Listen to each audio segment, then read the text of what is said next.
정쟁을 계속할 수 있을 만한 이유가 없다는 게 아니라 그것이 갖는 어떤 의미가 국민에게 전혀 도움이 되지 않는다. 이 시점에서는 정쟁보다 심판이신 국민께 더 다가서는 모습이 중요하다. 이런 차원이겠죠. 그렇다면은 야당 원내 절대 과반을 갖고 있는 제1야당의 대표와의 대화도 가장 중요하다고 보고 그동안 하지 않았었기 때문에 오늘 윤석열 대통령께 말씀을 이재명 대표가 했어요. 국정쇄신의 모습을 좀 보여달라. 내각 총사퇴라는 부분이지만 뭐 사퇴를 다 하라고 하겠습니까? 그러니까 내각의 전면적인 민생 내각으로 좀 쇄신을 보여줬을 때 우리도 여당하고 만날 수 있는 룸이 생기는 것인데. 두 번째 이슈는요. 여야 대화하자입니다. 장가희 기자. 어제 김기현 2기 체제에서 첫 고위 당정 협의회 열렸는데요. 김기현 대표가 이재명 대표를 향해서 대화하자, 민생 협치 회담을 하자 이렇게 제안을 했습니다. 네. 특히 언제 어디서든 또 형식, 격식을 구애받지 않고 야당 대표와 만나겠다고 했고요. 또 진영을 넘어서 꼬인 것을 풀고라고 말했습니다. 이재명 대표가 오늘 복귀를 했잖아요. 그래서 오늘 복귀하기 전에 김기현 대표가 선제적으로 회담을 제안을 해서 좀 협치를 내세우고 또 민생 이슈를 선점하기 위한 것 아니냐 이런 분석이 나오고 있습니다. 유인석 대표님, 김기현 대표의 이 민생 협치 제안 어떤 의미로 받아들이면 될까요?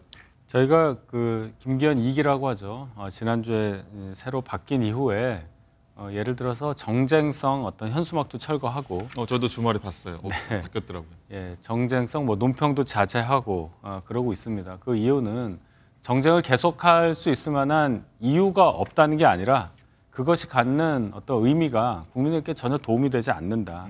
이 시점에서는 정쟁보다 심판이신 국민께 더 다가서는 모습이 중요하다. 이런 차원이겠죠.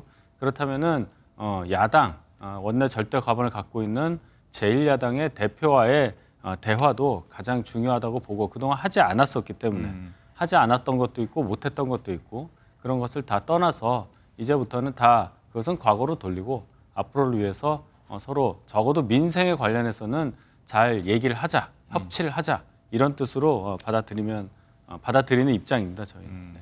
근데 뭐 사실 몇 달 전에도 그랬지 않습니까? 얘기했을 때 이제 이재명 대표께서는 대통령을 만나겠다. 김기현 대표가 아닌 대통령을 만나겠다. 이렇게 얘기하고 있는데 민주당 입장에서 이번에 어떻게 이재명 대표가 받을까요? 대화를 해야죠. 여야가 대화를 해야 되는 게 마땅하고 국민들 먹고 사는 문제는 여야가 머리를 맞대야 해결할 수 있습니다. 한쪽으로는 해결이 안 돼요.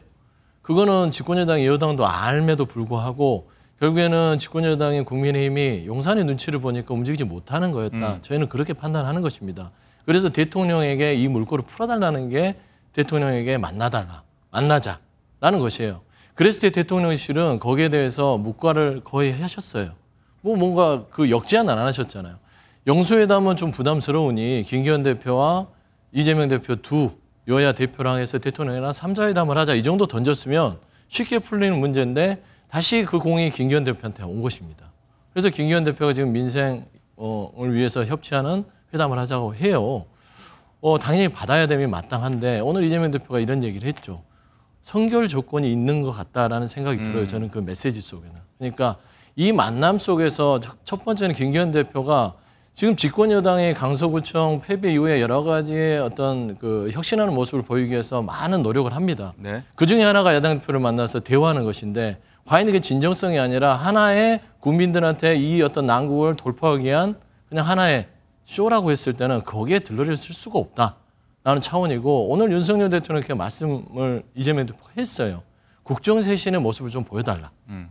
내각 총사퇴라는 부분이지만 뭐 사퇴를 다 하라고 하겠습니까? 그러니까 내각의 전면적인 민생 내각으로 좀 쇄신을 보여줬을 때 우리도 여당하고 만날 수 있는 룸이 생기는 것인데 막연히 그냥 아무 조건 없이 김기현 대표가 나하고 만납시다 했을 때 야당 대표가 그래요 만납시다 하는 것은 너무나 조금 의미와 진정성이 퇴색되기 때문에 저는 이 부분에 있어서는 여러 가지를 고려해야 된다고 생각을 해요. 그래서 저는 김기현 대표의 만남을 환영하나 대통령실에서도 어느 정도의 민생 협치 회담에 대한 입장을 내주시는 것들이 조금 더 진정성 있는 모습이 아닐까 하는 좀 말씀드립니다. 알겠습니다. 또 오늘 일단 이재명 대표가 35일 만에 당무 복귀했지 않습니까?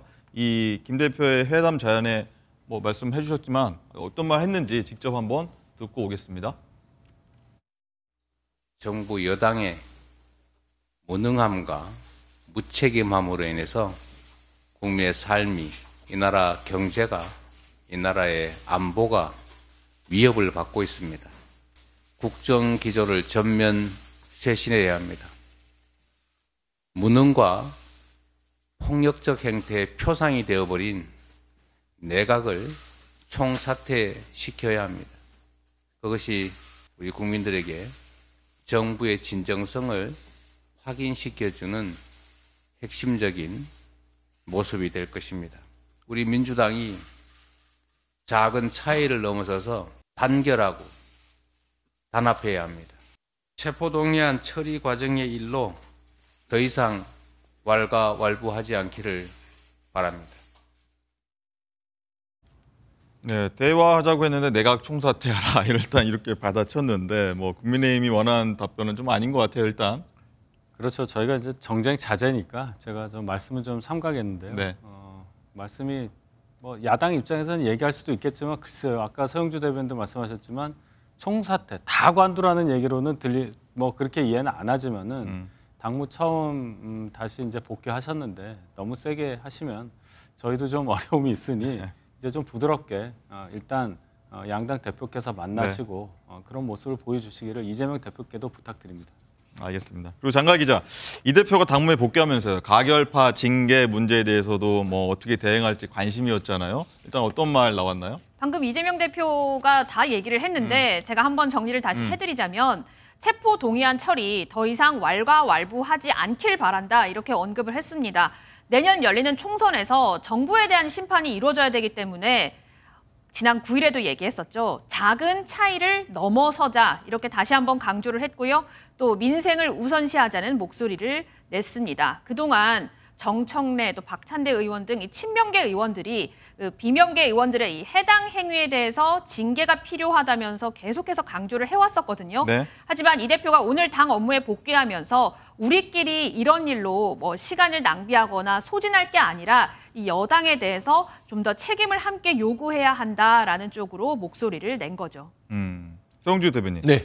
어제 박지원 전 국정원장도 뭐 하나가 되자 이런 메시지를 냈는데 계속 당부를 하고 있습니다. 그럼 가결파 징계 지금 한 주 내내 얘기를 하고 있는데 네. 안 하게 되는 건가요? 그러니까 이제 가결파 징계는 10월 9일 날 이재명 대표가 강서구청 재보궐선거에 지원 유세에서 아픈 몸을 이끌고 나와서 10분간 연설할 때 이미 정리가 됐다고 보면 됐어요. 근데 이제 자꾸 이 지도부 내에서 크고 작은 목소들이 나오면서 이게 대표가 얘기를 했는데 왜 지도부에서 계속 얘기가 나오지? 군불이 떼졌던 것이죠. 그래서 자꾸 이 가결파 징계에 대해서 얘기가 나오는데 오늘 대표가 35일 만에 복귀를 하면서 일단은 일단락이 됐다고 보시는 게 맞을 것 같아요. 큰 틀에서 더 이상 체포동의안에 대해서 왈가왈부하지 말라. 이게 이제 좋은 말로 한 거예요. 왈가왈부라는 것을 입 밖에 꺼내지 말라는 소리죠. 이제 그만하자. 그럼요. 이제 더 이상 이 문제에 대해서 거론하는 것은 당에 도움이 안 되고 지금 민주당이 해야 되는 건 일성이 민생을 챙겨야 되는 부분이고 그 혁신을 해야 되는 부분인데 그러면 민생과 혁신을 챙기려면 어떻게 해야 됩니까? 당내 내용이 없어야 됩니다. 하나로 뭉쳐도 모자랄 판에 이 안에서 내용이 있으면 그게 가능하겠습니까? 그런 의미에서 이재명 대표께서는 더 이상 왈가왈부하지 말라고 아예 이제 말하자면 강하게 얘기한 거예요. 그래서 저는 알겠습니다. 이 부분은 끝났다고 보시면 맞습니다. 알겠습니다. 마지막 저희 이슈를 한번 넘어가 보겠습니다. 세 번째 이슈는요. 신당 꿈틀 한동훈 어디로입니다. 장가희 기자. 우선 제일 핫한 이 김한길 신당 창당 얘기부터 해보자면 김한길 국민통합위원장이 이 창당 전문가로 불리지 않습니까? 최근 윤 대통령이 김 위원장을 좀 한껏 띄운 후에 자신의 좀 몸값을 높이기 위해서라도 창당을 할 것이다 이런 얘기들이 나왔고 또 일각에서는 이준석, 유승민하고 손잡을 것이다 또 이런 얘기까지 나왔는데 김한길 위원장이 직접 신당 창당 생각해본 적 없고 앞으로도 그럴 일 없다라고 분명히 못을 박았습니다. 또 이준석, 유승민 두 정치인 12월 신당설 계속 나오고 있고요. 또 한동훈 장관도 내년 총선 출마설이 제기되고 있는데요. 정치 1번지 종로구냐 아니면 보수 벨트인 강남이냐 아니면 비례냐 이런 얘기들이 계속해서 오가고 있는 상황입니다. 네, 서영주 대변인. 네.